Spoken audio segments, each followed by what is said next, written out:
Баршаңызға сәлем. Бүгін мен сіздерге маштан жасалатын көжені рецептін бөлісетін боламын. Оның аты маш хорда деп аталынады, ал кейбір жерлерде маш көже деп аталынады.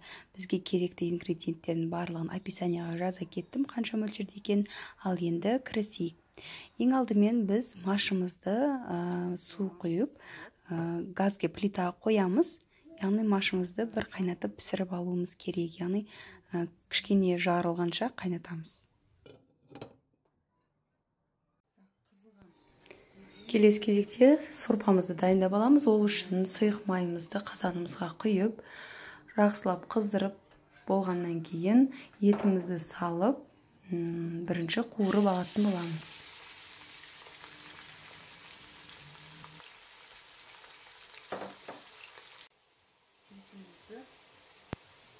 Бір қуырып алдық етімізді. Енді етімізді осылай қақпағын жауып дымдап қоямыз. Етіміз жұмсақ болу үшін. Келесте пияз, сәбіз және томатный пастамызды салып, жақсылап араластырып аламыз.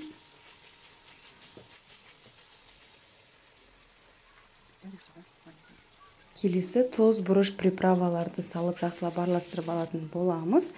Өзіңізге қалаған приправаларды салсаңыз да болады. Одан кейін кезекте салқын судың 1 литрдей құйып, қазанымызды жауып қайнататын боламыз.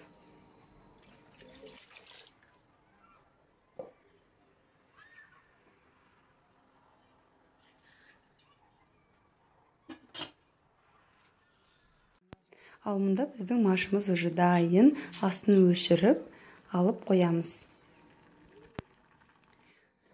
Мінекей мұнда біздің сорпамыз дайын. Енді сорпамыздың бетіне майдалап тураған картошкамызды саламыз.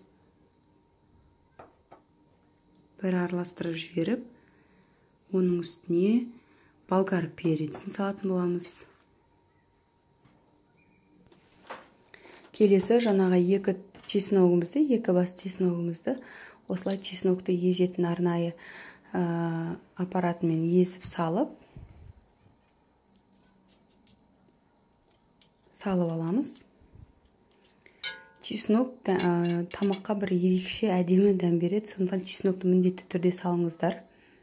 Одан соң дайындап қойған күрішімізді жуылған алдын ала сол күрішімізді саламыз. Сөйтемізде барлығын жақсылап араластырып, қазанымыздың қақпағын жауып қайнағанын күтеміз. Қазанымыз бір қайнап шықты уже. Енді оның үстіне жаңағы дайын болған маштарымызды салып аламыз да жақсылап араластырып жібереміз. Жақсылап араластырып алғаннан кейін тамағымыздың тұзын көрейік. Айтқандай тұз салғанбыз басында. Енді оның тұзы егер жеткіліксіз болатын болса, тағы да үстіне тұзын салсаңыз болады. Қақпағын жауып қайнатамыз. Мінекей уже тағы бір рет қайнап шықты. Оның үстінен өзіңіз қалағандарыңызды зелень салсаңыздар болады. Жасыл шөптерді, яғни піскеннен кейін тамақты берерден алдын салып жіберіңіздер. Өте ерекше дәм береді. Мінекей біздің тамағымыз дайын. Менімен бірге болғандарыңызға рахмет. Өте дәмді, ауызда еритіндей күшті тамақ болып шығады.